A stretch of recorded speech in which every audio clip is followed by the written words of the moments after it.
Thanks for tuning in and welcome back to the shop. This is our 2013 Mitsubishi Fuso FG that I'm very slowly turning into an overland camper. But today I need to work on something a little more critical. While the intent for the Fuso is to be completely solar powered for the electrical system, I have wired in a small incoming power line to allow us to supplement the batteries.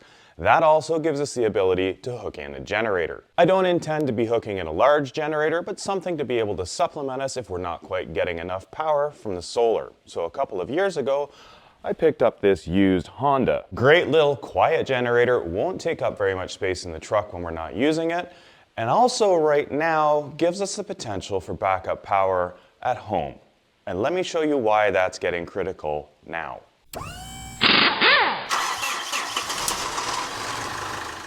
This is what things look like right now outside. The sound of these trees cracking in the wind right now is not a good sign. As the ice starts to build on surfaces like branches, they become heavy, start to droop, and eventually snap. Often these branches are over power lines, and when they fall, they can cause a lot of damage to the power grid. We're only about 6 hours into what could be a 48-hour freezing rain event, giving us forecasted of up to 40 millimeters, which is almost 2 inches of freezing rain. If we get that, there are not going to be any trees left out there, there are not going to be any power lines left out there, and I won't be able to work on anything in here because it's going to be pretty dark. Now, this generator has not run in a while, and I know from the last time I attempted to start it, I'm pretty sure the carburetor is completely clogged with gummed up old fuel. So this is priority number 1 today. Just to give a little bit of insight, the last time we had a major storm like this forecast that actually happened was 1998, and some areas were without power for a week or more. So let's get cracking on getting this thing running. A single screw removes the side cover, allowing the intake to come off with 1 bolt and 2 nuts. Now with that stuff out of the way, we can see the fuel line that's supplying the carb. And the carb is actually loose now, so I'm going to disconnect this fuel line and plug it, and then we can keep going from there. Even with the clip in place, the fuel line can just be pulled off by hand. Once off, use the airbox bolt to plug the line. Now we can carefully slide the carb off the 2 mounting bolts. With the carb removed, pull the fuel drain line off the fuel bowl. And use a 10mm wrench to remove the bolt holding the bowl on. That's probably why it's not running, eh? A little bit of junk in the bowl there. You're probably going to get some fuel leaking, so make sure you have a catch pan or something to absorb it, and make sure you're not in an area with any sources of ignition. I'm going to pull this little pin out of here. That's going to take the float off. Well, it looks like it's all right. Stick that in there so I don't lose it. Now what I want to get is get the jet out of here, and you can see it's just full of junk in there. So that should come out with a flat screwdriver. Ooh, I'm going to hit that with some brake clean first. With the debris cleaned out, the screwdriver now fits. All right, so that is unscrewed. There it is. Now we got to get the rest of what's in here to come out. Shoot a little bit of brake cleaner down in here. Help free stuff up. A little gentle persuasion and the last part will drop out.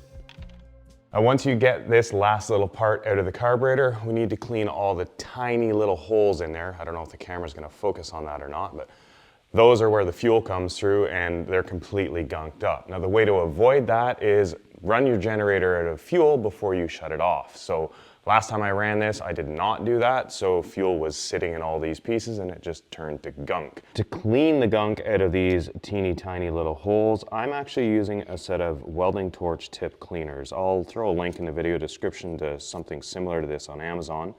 And the smallest diameter of what I have actually fits perfectly through here, so we can now make sure that all of these holes are completely clear of any junk.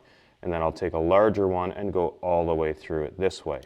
Even though these holes are super small, they're pretty easy to clean out.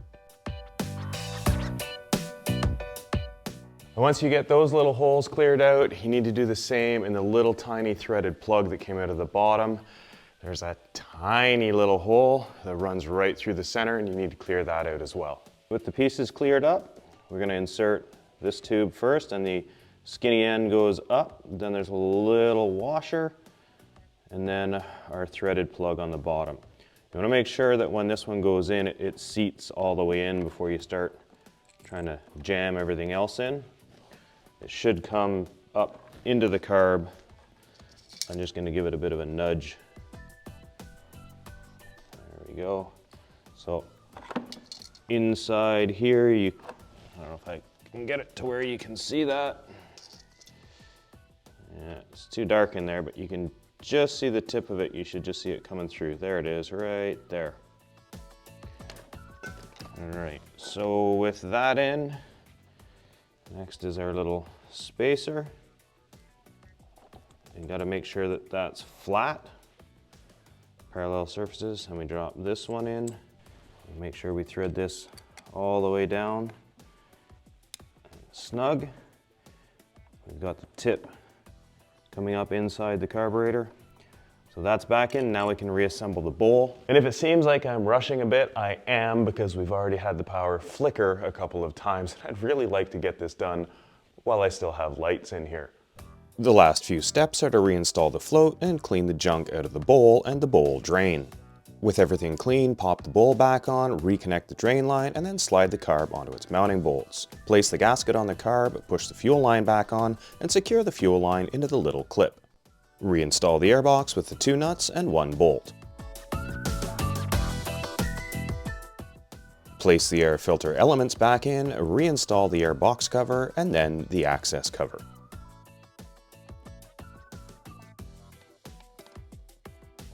Now if, like mine, your generator is missing the stickers, this information will make it much easier to start it up.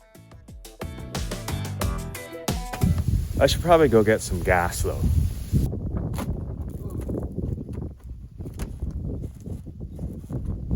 This isn't gonna work so well. Hopefully with that, we're good to go. Choke on. I got the vent on the fuel tank. Come on, Honda. Yeah!